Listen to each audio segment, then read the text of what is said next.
Zeal Education Society, redefining excellence. Welcome back. Let's start with another topic of power quality. My name is Satya Prakash, belong to the Department of Electrical Engineering from Zeal College of Engineering and Research, Pune. Today we will be discussing classification of power quality events. Now there are many types of power quality events. For example, you can see here flicker, voltage imbalance, sags, dips, voltage transients. So these are some of the classification of the power quality event mentioned here.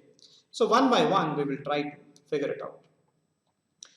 So if I talk about the classification, the first thing which comes into picture is transient. And transient again is divided into impulsive transient and oscillatory transient.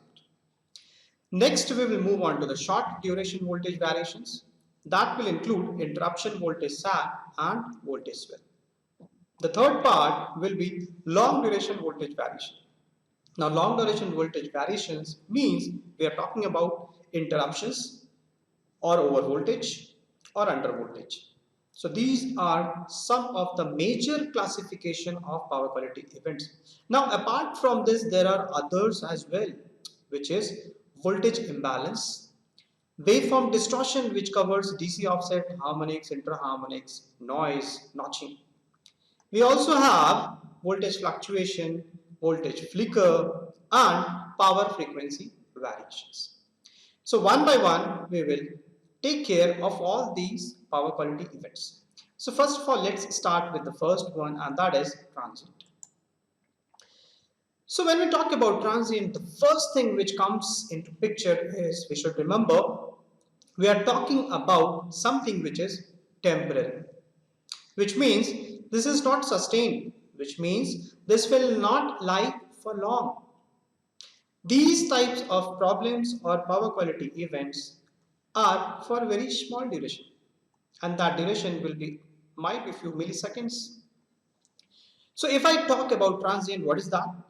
It is a change which will disappear for a small period of time, which means initially we had a good working condition, in between I had some trouble, and then again I will have a good working condition, which means if I talk about power, initially the power was good, in between I faced some issues with the power, and again the power is good. Now this will happen for a very small time, and these problems will be known as transient. Now, why these problems occurs into the system? It's very simple. When there is a sudden change or when there is a sudden switching of a large load, then transients comes into picture. Secondly, there can be some external disturbances also happening into the system, and that's why we are facing this transient. This transient is divided into two categories, that is impulsive and oscillatory. So let's see impulsive transient first. So when we talk about impulsive, I hope you would have definitely heard my decision was very impulsive. I was not able to think a lot. Impulsively it came into my mind and I reacted, which means impulsive transient is a thing which is happening for just fraction of seconds. It is very impulsive. So if I talk about impulsive, it is a very sudden change, a non-power frequency change in the steady state condition, and most importantly it is happening only in one direction. Now what is one direction? I am talking about sinusoidal waveform, and sinusoidal waveform is in positive as well as in negative half. So sinusoidal waveform will be continuing in positive, negative, and so on, and in between either on the positive side or on the negative side, if there is certain disturbance, that particular disturbance will be known as impulsive transient. So it can only be either in the positive half or it can be in the negative half. At a time, it cannot consist in the both the halves.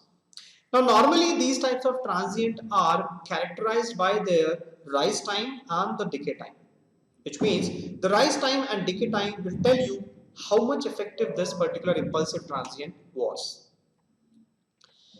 This is an example where I have shown you there was a transient which has occurred due to a lightning stroke, and you can see this is only in the negative side. There is no positive transient available. So that's why this particular type of transient which is here, it is impulsive transient. You can see here the current has suddenly gone up, or it has shooted up to, let's say, 23 amperes, which is very high, and that too within few microseconds. So as I was telling you, impulsive transient will be there for only few microseconds. It's for very less time. Now next we will see oscillatory transient. Now what is oscillatory transient? A very beautiful depiction shown here will make you very easy to understand. You would have definitely seen a pendulum hanging, as you can see here in the diagram. Now can you see this pendulum is fixed at a point and it is oscillating to and fro from one point to this point and this side, which means towards the left and towards the right. Now oscillatory transient is very similarly associated, which means oscillatory transient will have transients in the positive as well as in the negative half.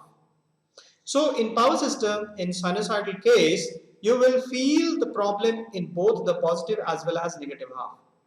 So if you have problems associated with both positive and negative part, this type of transients or this type of issues will be known as oscillatory transient. So by definition, it's a sudden non-frequency change which is happening in both the direction, that is positive and negative. So impulsive happened only in the one direction, whereas oscillatory transient will be both in positive as well as negative polarity values. The example I have shown here, you can see here the transients or the problems is occurring in both the positive and negative half, and the disturbance is throughout. So this is the best example of oscillatory transient. Now oscillatory transient can again be classified into three types. It could be low frequency transient, it could be high frequency transient, or there could be a medium frequency transients. Next we will move on to the second category, and that is short duration voltage variations. Now as the word suggests, short duration. Now what is that short duration? It's very simple. Short duration over here means problems which are occurring for less than a minute. All the problems which is happening for less than 1 minute will come into this category. This comprises of normally voltage dips or voltage swell or some short interruptions, which is definitely caused by the fault which is happening into the system. So depending upon the fault location, you will have either you can have an interruption which will be for a very small time, or you can have voltage sag second, or you can have third, that is voltage swell. So basically if we talk about short duration voltage variations, we will have these three things, that is interruption, sag and swell. So we are talking about short duration voltage variation. Let's say see the first type, that is interruption. Now what is interruption? Can you see into this figure? I have tried to depict you and it's very easy for you to understand. A person has put his hand in between of a flow which was happening, which would let the flow continue if he hadn't put his hand in between, which means he has interrupted a certain process. Now, if I immediately remove my hand, whether the process will start and it will continue? Yes, it will. Which means, now, this particular hand which is shown over here, it's a momentary thing, which immediately I can move it out and the process will continue. When the hand is moved away within a minute, I will say this is an interruption and it is for a small period. Why? Because I have removed my hand within 30 seconds or within 40 seconds. Yes. It is an interruption. I have interrupted it for a little time. So by looking into this particular diagram, you can understand any interruption which occurs for the supply voltage or the load current for less than 1 minute, which is not exceeding 1 minute, and the value is 0.1 per unit, or in other words 10% of the value, then I will say that this is an interruption. What could be the possible causes? The possible causes would be some equipment failure or some malfunctioning of the controlling devices. There could be others as well. Next, we will see the example of interruption. You can see here there is an interruption which is occurring after, let's say, 0.8 second. After 0.8 second, there is no voltage available till 2.5 seconds. So during this period, there is no voltage available, and if there is no voltage available during this period, which is a small period, interruption has taken place. And in this period, your devices will not operate or it will not behave properly. So this is an example for interruption. So let's see the next part, that is voltage sag. Now what is voltage sag?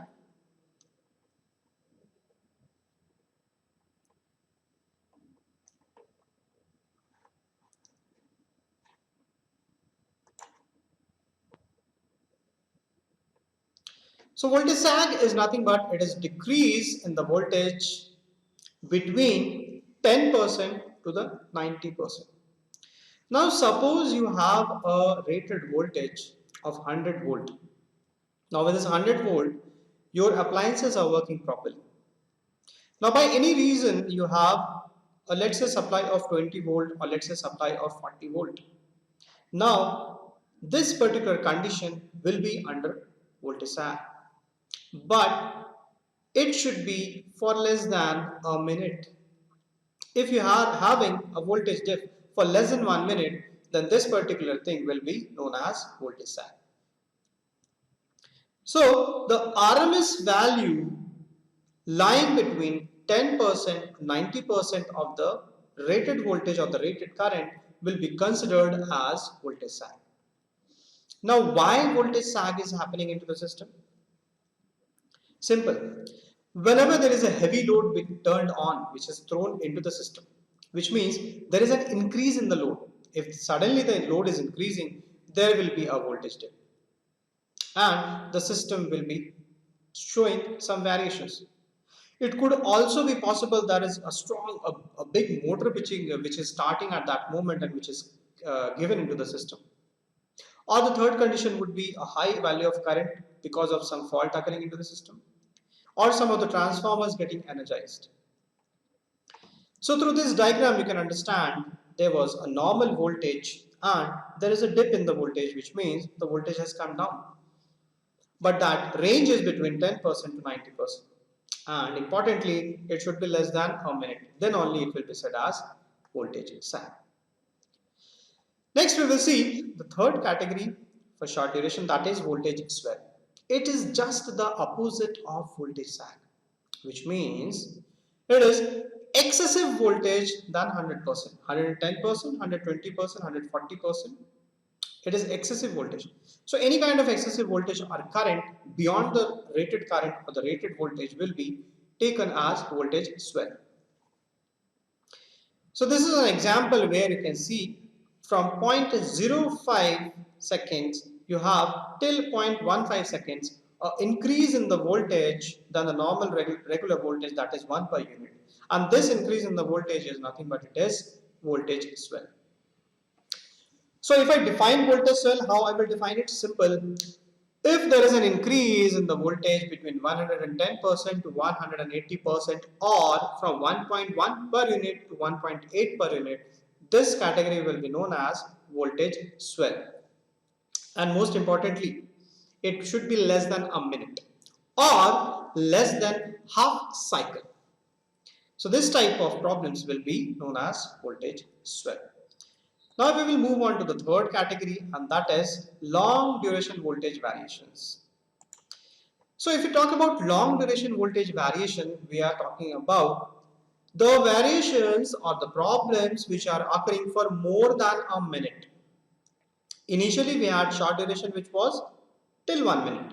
So any problem which is occurring for more than a minute will be considered into this category, which is long duration voltage variation.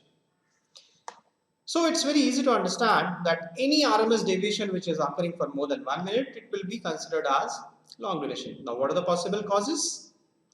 Again, the causes which are similar, that is load variations, the switching operations. These are problems normally which will create over voltages, under voltages, and these are categorized as long duration voltage variations, including interruptions, which is long duration interruptions. First we will discuss what is over voltage. Very simple to understand.